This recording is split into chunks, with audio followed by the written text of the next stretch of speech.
This audiobook is inspired by the timeless wisdom of your invisible power, a sacred guide for those ready to awaken the divine creative force within.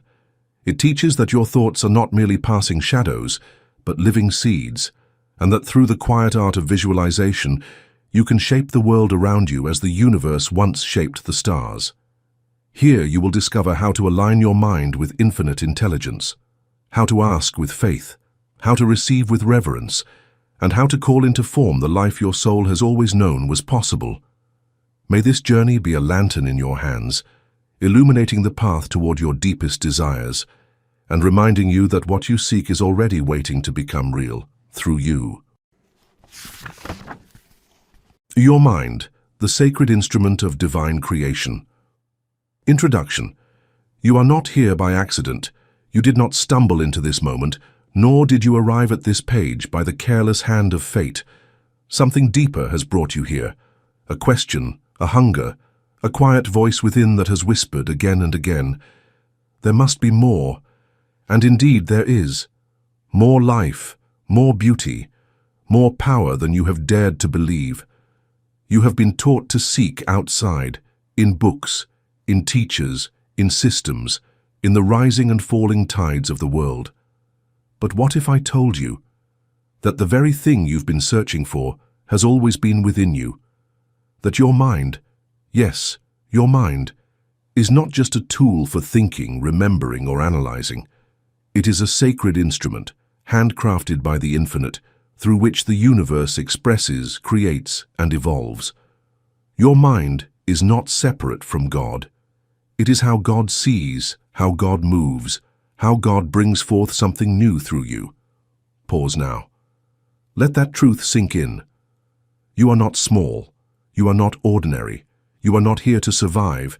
You are here to create, to be the center through which the divine dreams itself into form. This is the holy secret known to mystics and sages since the beginning of time, and forgotten by the many who are too busy, too afraid, or too distracted to remember. But not you. Not now. You are awakening. And what are you awakening to? To the truth that your desires are not random, your longings are not weaknesses, your imagination is not idle fantasy. They are sacred signals, spiritual blueprints, rising from the infinite within you, begging to be shaped, seen, and made real through your consciousness. Creation does not begin with wood, or stone, or flesh. It begins in thought. It begins with vision. It begins in the silent temple of the mind. The clothes you wear, the house you live in, the garden you dream of, the love you long to feel, all of it begins in the same place, a single mental image, quietly held in reverence, until it finds form in the visible world. This is not wishful thinking. This is not superstition. This is divine law. The same law that set the stars into motion is alive in you. The same intelligence that birthed galaxies is listening to your thoughts. The same power that called light from the void is awaiting your instruction right now through the pictures you dare to hold in your mind. And if this is true, and it is, then everything changes. Chapter 1. The Seed of Spirit in You. Before there was time, before language, before movement, before stars blinked open across the velvet sea of the cosmos, there was only being, silent, boundless, unshaped, infinite. And in that vast silence, the Great One became aware. That first awareness was not a word. It was not even a thought. It was a breathless knowing. I am. And from that single vibration of self-recognition, all things were born. Galaxies curled like golden threads. Light exploded into darkness. Form arose from the formless. But the story did not stop there. The infinite did not remain in the heavens. It pressed inward, toward itself, and seeded its essence into a billion small vessels of becoming. Into you, yes, into you. Right now, at the center of your being, deeper than your name, your fears, your memories, is a spark of that same first knowing. The I Am lives in you, as you, not a reflection, not a symbol, but a living extension of the original source. You are not a fragment of spirit. You are not a servant.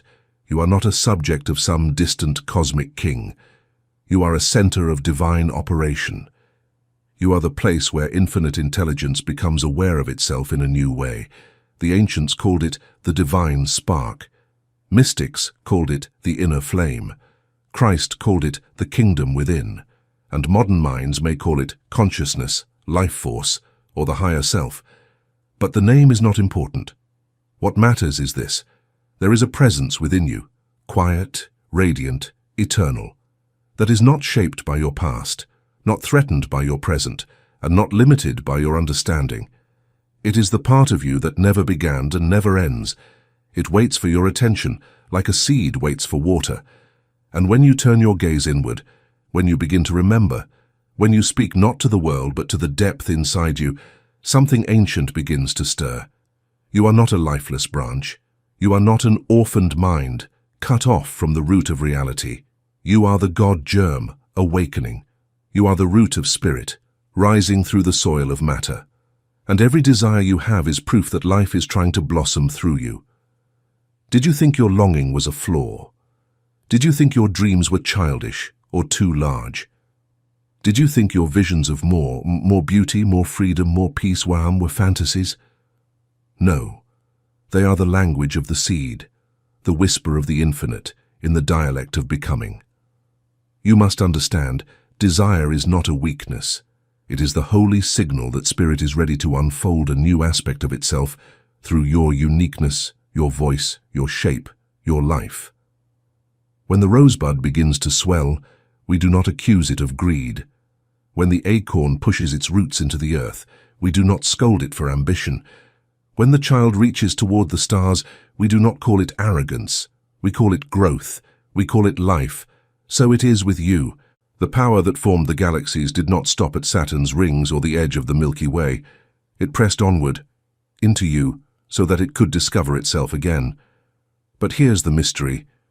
This infinite power will never force itself through you. It waits. It listens. It follows the direction you give it, in thought, in vision, in imagination. It gave you a choice so that creation could become intimate. It made you a partner in its unfolding. And now it waits to see what shape you will give it. What picture will you hold? What door will you open? You are not here to repeat the past. You are not here to live out someone else's map. You are here to be the first and only you that has ever existed. To be a center of spirit so unique, so radiant, so true, that God can say, through this one, I am made new. So, take this moment and breathe. Let the illusion of separation melt away. You are not missing anything. You are not waiting for a miracle. You are the miracle. There is only one life, one mind, one spirit, and it is breathing through you now, ready to express. What will you imagine? What will you become? The seed of spirit has been planted in you. Now, with awareness, with vision, with devotion, let it bloom. Chapter 2. Desire is the voice of God within. Where do your longings come from? That soft ache in your chest, that yearning for more light, more joy, more beauty, that whisper at night when the world is silent, saying, there's something you were meant to do. Have you ever stopped to wonder what it is? You were not born with desires to torment you. You were not given dreams so they could become chains. Desire is not temptation. It is communication. It is the voice of God within you, gently, sometimes desperately, trying to guide you home, trying to awaken you to what you are. Most of us have been taught to be suspicious of desire, to quiet it, to shrink it, to label it selfish, unrealistic, excessive, or unspiritual, as if to want more were a sin against the universe. But that teaching is false, and it has crippled more souls than any failure ever could. Let me tell you a truth that the sages knew, that the mystics sang, that the prophets lived. Desire is holy. It is the infinite's longing to express itself through you. Think of this. The flower does not open because it should. It opens because it wants to. The river does not flow out of duty.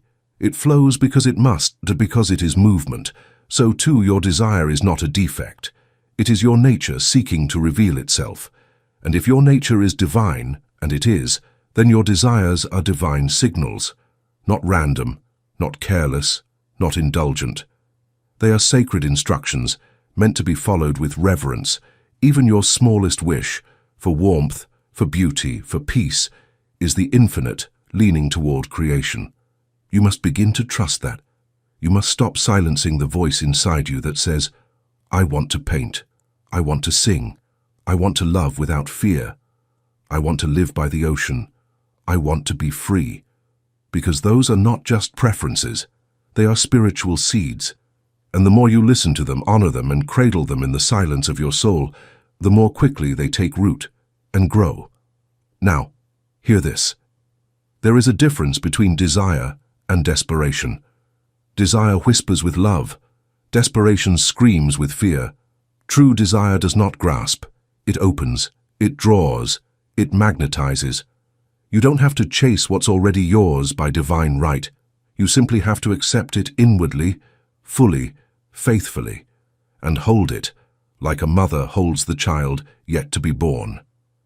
That is the essence of sacred visualization. It is not fantasy. It is obedience to the deepest voice in you. It is communion with the current of creation that flows behind the veil of appearances. So when the picture comes, when you find yourself daydreaming of that garden, that book, that new way of being, don't dismiss it. Don't swat it away like a foolish insect. Instead, pause, close your eyes. Breathe, and say gently, I hear you, because that image, that desire, it is God knocking on the door of your imagination, asking to be let in. Will you let it? Will you allow the dream to stay long enough to take form? Or will you, like so many, open the door for a moment and then slam it shut with doubt? The choice is always yours, but know this.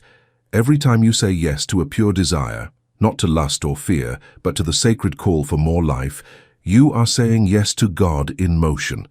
You are giving the infinite one more way to feel, to taste, to laugh, to breathe, to be. Your desire is the matchstick of the universe, waiting for your faith to strike it. And when you do, when thought meets trust, when vision meets will, when longing meets surrender, a new world begins. So listen to your desires. Let them speak. Let them show you who you are becoming, because they are not asking you to leave yourself behind. They are asking you to become more of what you already are. Chapter 3. Matter is the language of spirit. There is an old lie, dressed in spiritual robes, that says matter is impure, that to want a home or a garden or beauty or gold or health is to betray the soul.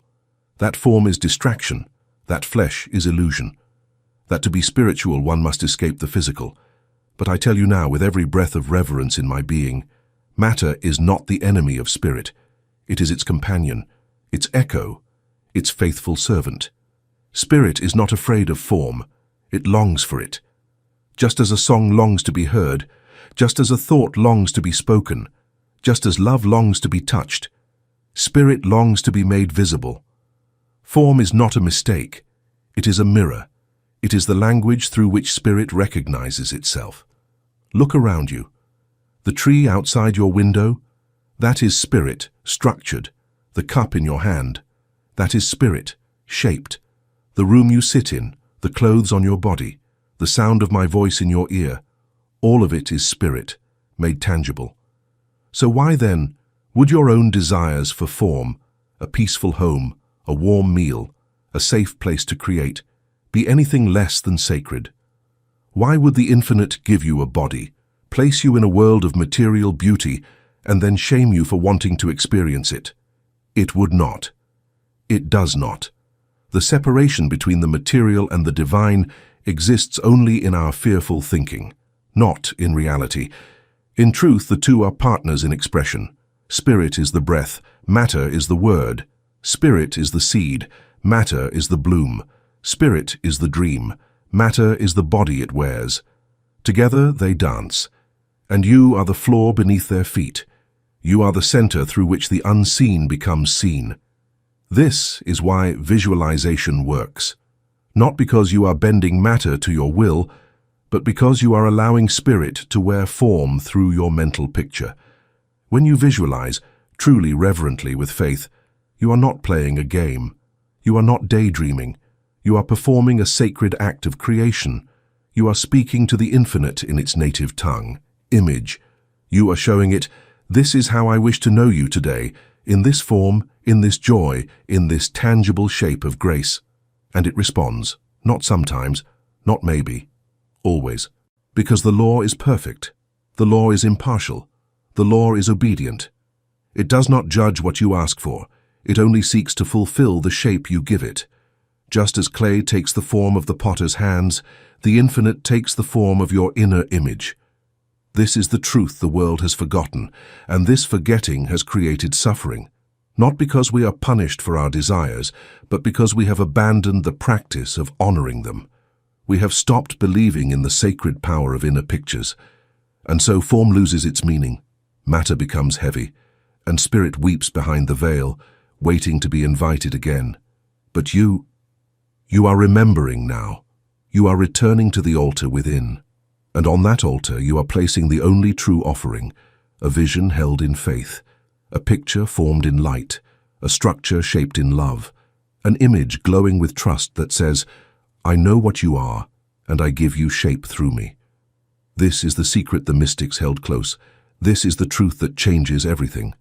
Matter is spirit's self-portrait, and every time you dare to see a new possibility, a healed body, a joyful union, a fruitful business, a radiant home, you are inviting the divine to paint again with the brush of your imagination. So don't be ashamed of your dreams. Don't shrink from your visions. Honor them, because each one is a sentence in the holy language of spirit. And you, dear soul, were born to speak it. Chapter 4. The Divine Blueprint. Mental Pictures. There is an architecture to the invisible. There is a blueprint written not in ink, but in light, not drafted by hands, but imagined by the soul. And this blueprint, though intangible to the eye, is the original map of all that becomes real. Every form you see around you, every temple, every tree, every work of art, every city skyline, was once a picture in a mind, a picture held in stillness, in trust, in silence, until the universe responded obediently and formed the image in matter. This is the quiet law behind all creation. The seen is shaped by the unseen, the outer follows the inner, and the invisible picture, when nourished with belief, becomes the form through which the infinite steps into visibility. You, dear soul, are not separate from this law. You are one with it, not merely subject to it, but its active participant. When you form a mental picture, clear, steady, reverent, you are not fantasizing. You are instructing the infinite. You are offering a pattern to the divine, and saying, this is the way I wish for you to reveal yourself in me. Do you understand the holiness of that act? This is not magic. It is not indulgence. It is not the idle work of the restless mind. It is the law. It is an order.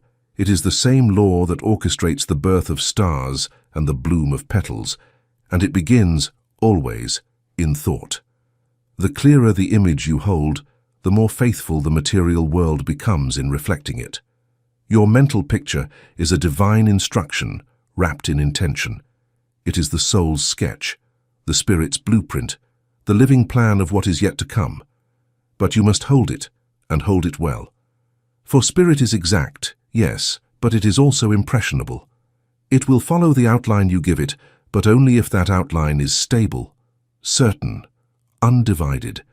Imagine trying to build a cathedral from an architect's plans. Only the architect keeps changing them every hour, one day adding towers, the next day removing them, then shrinking the foundation, then redrawing it again. Would the building ever rise? No. And so it is with your mental image. Every time you change it, you blur it. Every time you doubt it, you distort it. Every time you speak against it, you weaken the signal. The law does not punish you. It simply waits until the blueprint is firm. And once it is, once you hold your vision with sacred stillness and unwavering faith, then the form rushes to meet it. How long does it take? That is not your concern, for time is the servant of the pattern, not its master. You are not called to force the outcome. You are called only to form the image, hold it with devotion, and trust that the infinite, which builds galaxies from silence, knows exactly how to build your vision too. Let me tell you something precious.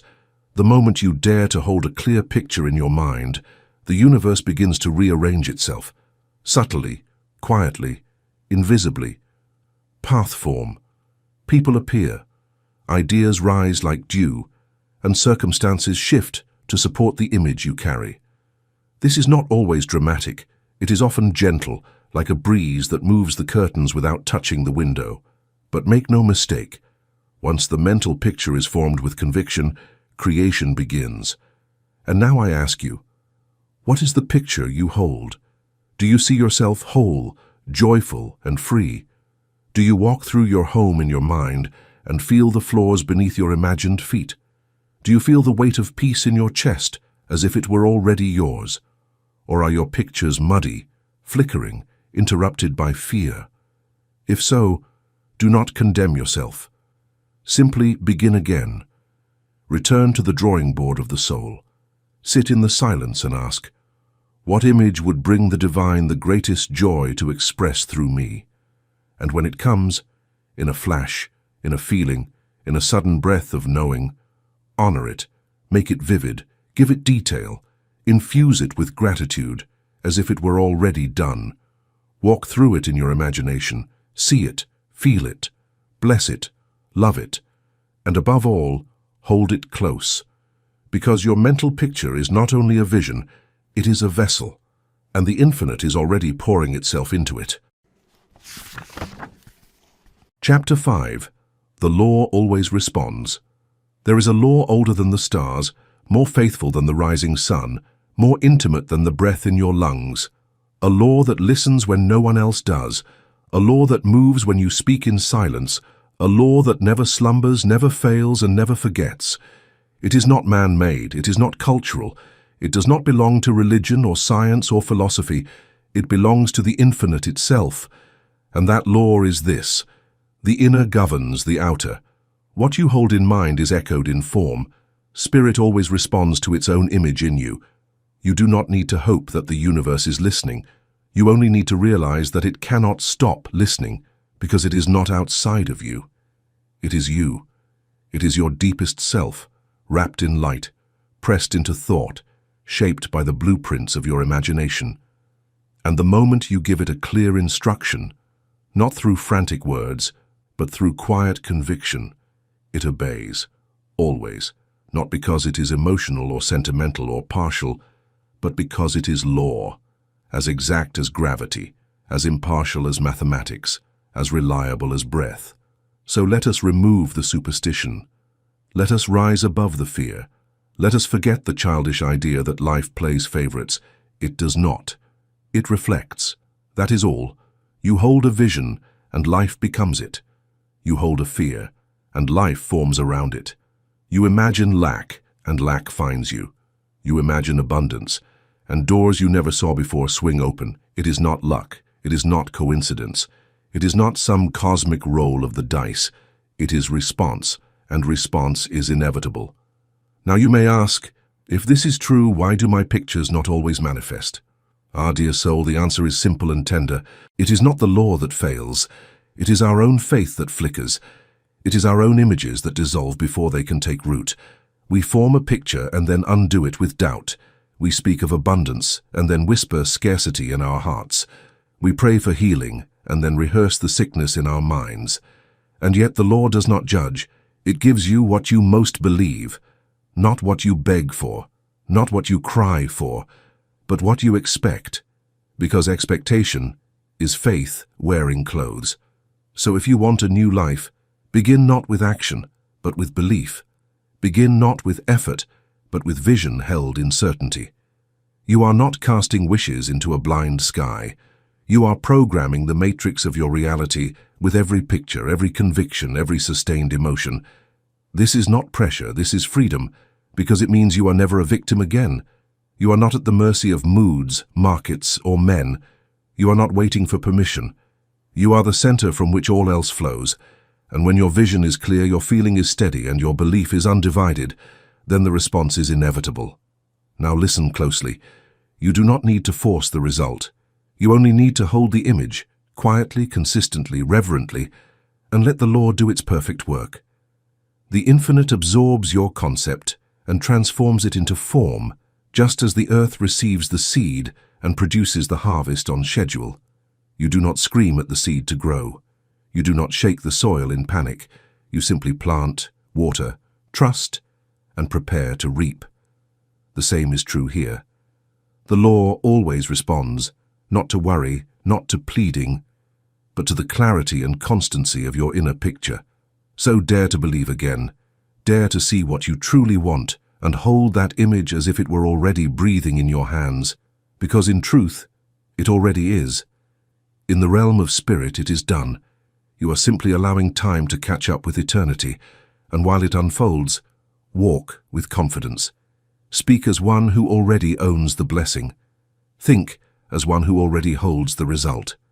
Live as one whose desire is not on the way but already present just beyond the veil, because when the picture is pure and the faith is firm, the law has no choice. It must respond. It is not a question of if, only when. Chapter 6. The Practice of Sacred Visualization. There are rituals that go deeper than ceremony, act so simple, so quiet, that they go unnoticed by the eyes of the world, and yet they echo in the very halls of creation. Visualization is one of those sacred rituals, not as the world teaches it, not as a cold mechanical technique, but as a living devotion. To visualize is not merely to imagine, it is to see with the eyes of God. It is to enter the silence of the soul and paint, not with pigment, but with pure intention, the shape of things unseen. It is not a tool for wish-making. It is not a game of forced outcomes. It is a practice of co-creation, a divine partnership where you provide the image, and spirit supplies the breath. So how does one begin? Let us not be hurried. Let us make this a holy act. First, make space, not just a space in your room, though that helps. More importantly, make space in your being. Turn off the world. Set aside the noise, the doubts, the endless questions.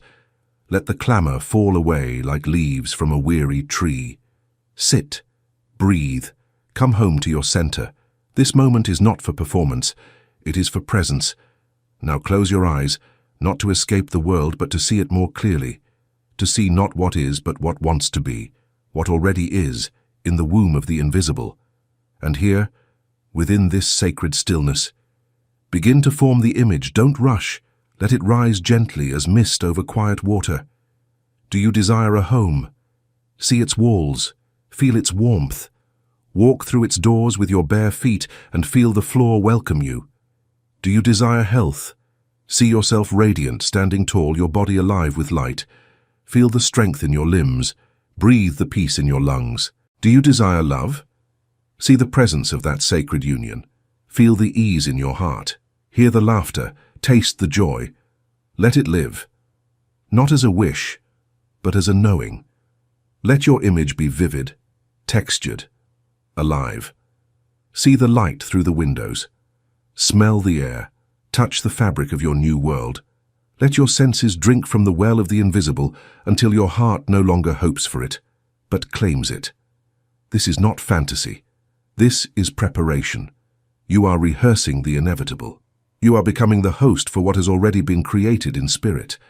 And as you hold the image, do not strain. Hold it the way a mother holds her unborn child, with quiet joy, with secret strength, with sacred expectancy. Speak to it if you wish.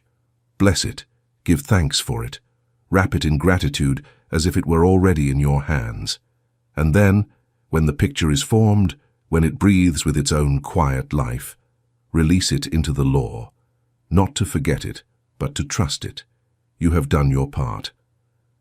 Now the universe begins its work, shifting, stirring, weaving invisible threads into the tapestry of your days. This practice is not to be done once. It is a way of being, a rhythm, a morning altar, a nightly vow. Visualize when you rise while the world is still drowsy and the veil between thought and form is thin. Visualize before sleep, so that spirit may continue building while your body rests. And as you go through your day, return to the image again and again, not always with eyes closed, but with your soul open. Hold it secretly. Carry it like a sacred ember beneath your breath. Let it shape your words, your posture, your expectation.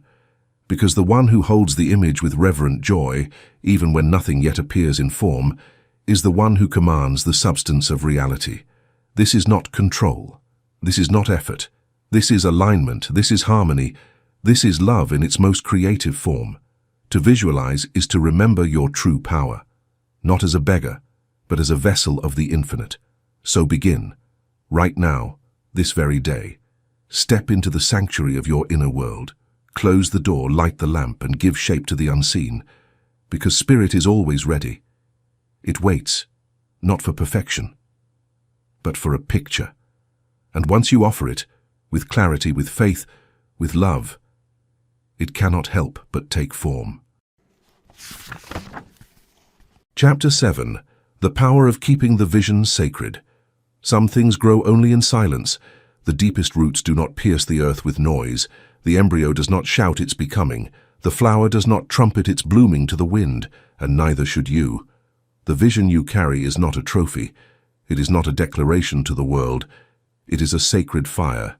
And like all sacred fires, it burns strongest when it is protected. You must understand, the moment you speak of your vision, you begin to scatter its power. Not always, and not with everyone, but too often and too soon. Why? Because words are not just sounds. They are doors. And when you speak, you invite the world in.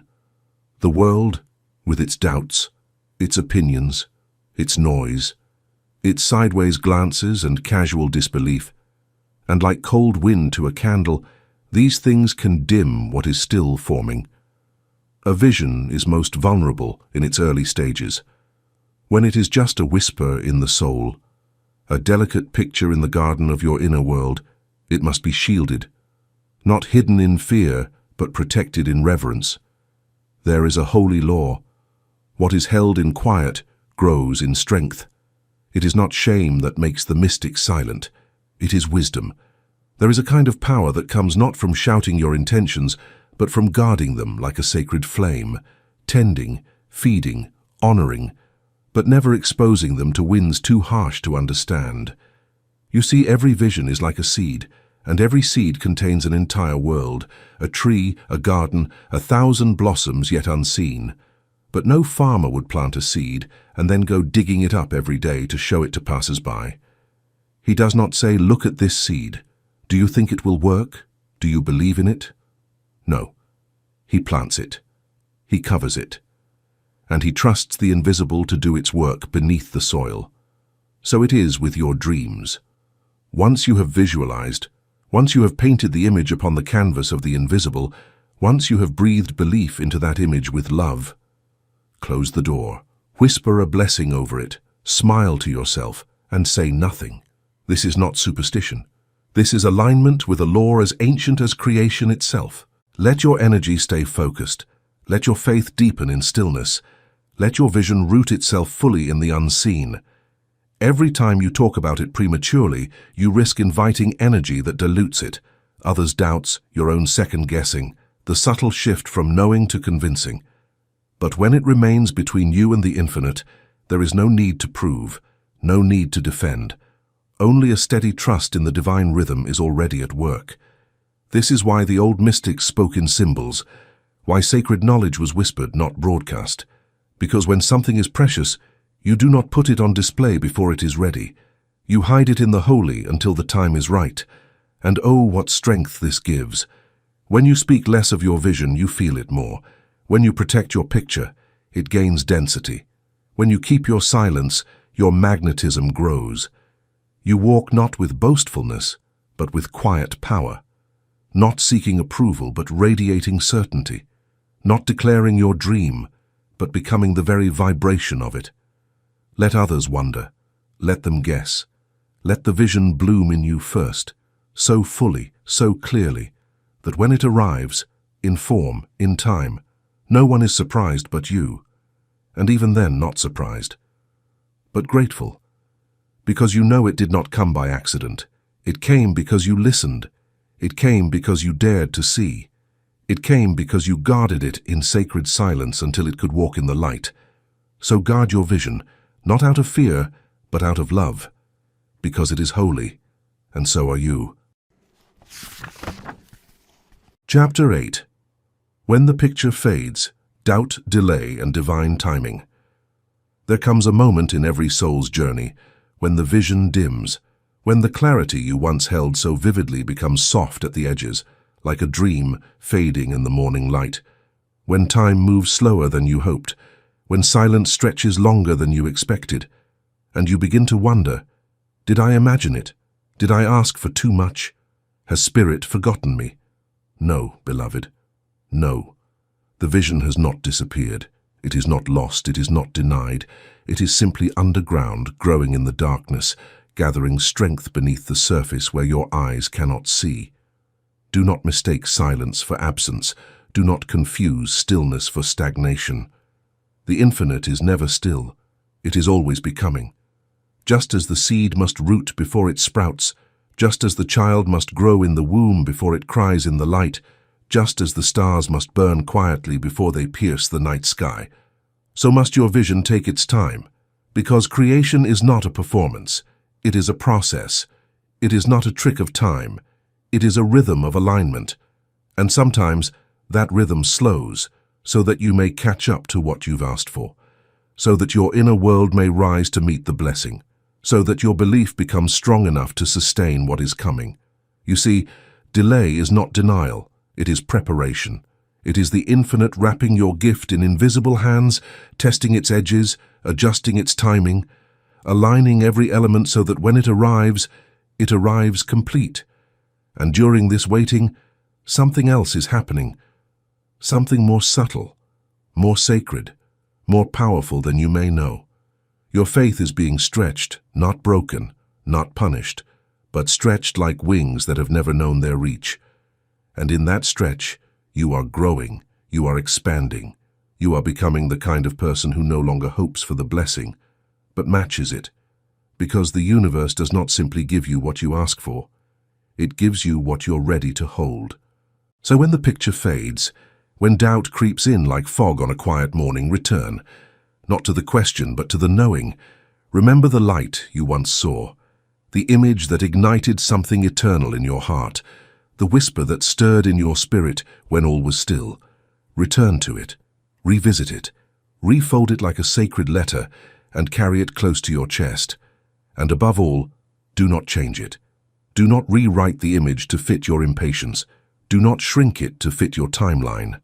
Do not silence it just because others cannot yet see what you see.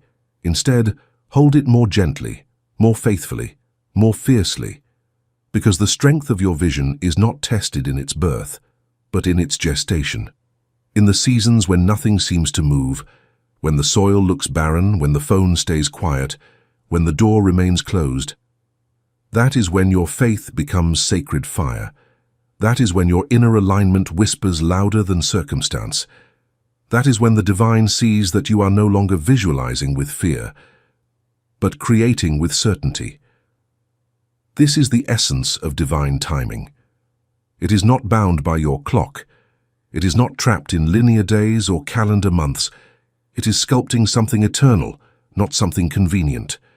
And when the time is right, when your heart is steady, when the channels are open, when the picture has become part of your very breath, then it will arrive, effortlessly, quietly, naturally, as if it had always been waiting, just behind the veil. So take heart. You are not forgotten. Your picture is not fading. It is simply going deeper, into the holy dark, where all true things are born. Trust that the law still listens. Trust that your vision still lives. Trust that the delay is part of the design. And while you wait, do not wither. Stand taller. Love harder. Believe deeper, because creation is still happening, and the vision you carry, it is on its way, more beautiful than you imagined, and right on time. Chapter 9. The Circle of Expansion. You are spirit evolving. The desire that stirs in you is not a beginning, it is a continuation, a ripple in an eternal stream of becoming that began long before your birth and will echo long after this life is done. You are not a creator in isolation. You are not a mind imagining in a vacuum. You are a living extension of spirit, and every thought you hold, every image you form, every desire you dare to shape into vision is part of a far greater unfolding. You are spirit, evolving. Spirit did not create the universe once and walk away. Creation was not a singular act. It is a living rhythm, an eternal spiral of expansion, and you are one of its sacred centers. Each time you visualize something greater, more love, more beauty, more freedom, more light, you are not asking for something separate from God. You are becoming the way God experiences more of itself. Let that settle deeply in you. Your desire is spirit whispering, "I am ready to know myself in a new form." Your vision is the blueprint through which infinite life stretches its limbs. Your faith is the bridge through which divine intelligence moves from possibility to presence. There is no break between you and the source. There is only one continuum. And your consciousness is the tip of the flame that burns at the edge of infinite creation. So, no matter how personal your picture feels, the home you want, the health you crave, the harmony you imagine, do not mistake its intimacy for smallness, because spirit is not limited by form. It delights in it. It dances through detail. It plays through precision. The infinite wants to know itself through a rose just as much as through a galaxy. And so, too, it wants to know itself through your exact experience, your joy, your freedom, your art, your daily life. You are not here merely to visualize one event, but to become a living portal of expansion, a continual blooming of spirit through the garden of your mind. Every time you hold a new image, you send a new signal. Every time you form a mental picture, you invite new intelligence to awaken. Every time you stretch your belief beyond what was known yesterday, you carve new pathways through which spirit may reveal itself today. And in doing so, you evolve, not only in your results, but in your nature. Your thoughts become clearer, your energy becomes finer, your identity lifts quietly into the realm of the divine. You stop thinking of yourself as someone trying and begin to feel yourself as someone becoming. You stop begging life to notice you and begin to realize life is moving through you, as you, because of you. You are not a one-time miracle. You are a stream of miracles, unfolding in sequence, and each desire you form into a vision is not the end of something, but the beginning of another holy chapter in the eternal book of becoming. This is evolution, not merely biological but spiritual. It is spirit, stepping into more light, more expression, more delight through your willingness to imagine and hold new pictures of possibility. And here is the wonder. The more you visualize with clarity and faith, the more your being changes. You become more receptive, more aligned, more radiant. Your aura begins to carry the vibration of fulfillment even before the form arrives. And this, too, is part of the expansion. For as you rise, you lift the field around you. Others feel it. Others awaken in your presence. Your vision is never just for you. It is a ripple in the cosmic web, an offering to the collective, a note in the great song of creation sung in your particular key. So continue, dear soul. Visualize not only for the outcomes, but for the joy of participation, for the holy privilege of shaping the formless with the breath of your attention. You are not waiting to become divine. You are already the divine in the act of remembering itself, one picture, one breath, one expansion at a time. Chapter 10. Closing Invocation. Living as the Sacred Center. And now we arrive, not at the end, but at the beginning made conscious. You have not come to the final page of a teaching. You have come to the first step of a new way of being. You have remembered, not just who you are, but what you are, a center, a vessel, a point of origin through which the infinite flows into the world of form. Let every cell of your being now know this. You are not separate from divine power. You are not asking for a miracle. You are the miracle in motion. You do not need to reach for greatness. You are already breathing its rhythm. You do not need to beg for beauty. You are already carrying its blueprint.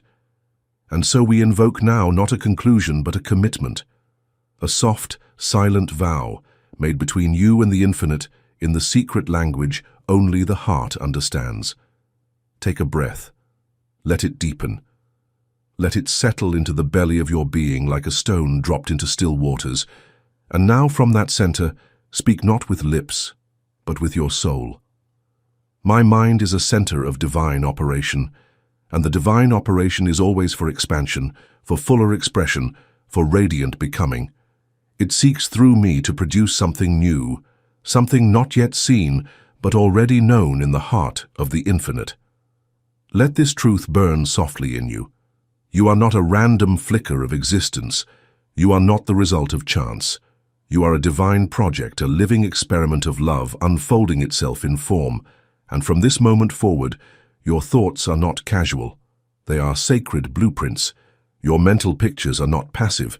They are active instruments guiding the infinite toward new creation. When you visualize now, you do not do so in doubt. You do so in reverence. You do not grasp. You receive. You do not force. You allow. You do not hope. You know. For the law is with you. The law is in you. The law responds, not because you are lucky, but because you are aligned. This is the true joy of conscious living, to no longer wander through the world waiting for proof, but to walk through the world as the proof that divine intelligence lives, breathes, and creates through the human soul. You have learned not to fear desire, but to bless it. You have learned not to shun form, but to honor it as the speech of spirit. You have learned not to chase outcomes, but to magnetize them by vision, faith, and joy. You have learned not to expose your dreams too early, but to guard them like embers until they glow on their own. And now you are ready. Ready not only to visualize, but to embody the vibration of the vision itself. Because visualization is not an escape from life, it is how life is built. And you, dear one, are now a builder. Every morning you rise as a creator. Every thought is a seed. Every word a wand. Every mental image is a door through which spirit walks. So choose with tenderness, think with precision, see with delight. And above all, trust. Trust that what you hold within will meet you in the outer, in time, in perfect form, with beauty greater than you dared to design. This is your gift. This is your power. This is your joy. You are not merely thinking, you are participating in the divine art of becoming. So go forth now, not as a seeker, but as a knower, not as a student, but as a vessel, not as a watcher of miracles, but as the miracle itself. Hold the vision, speak the word, feel the presence, and let your life become the living proof that heaven moves through the mind of one who remembers. Amen. And so it is, and so it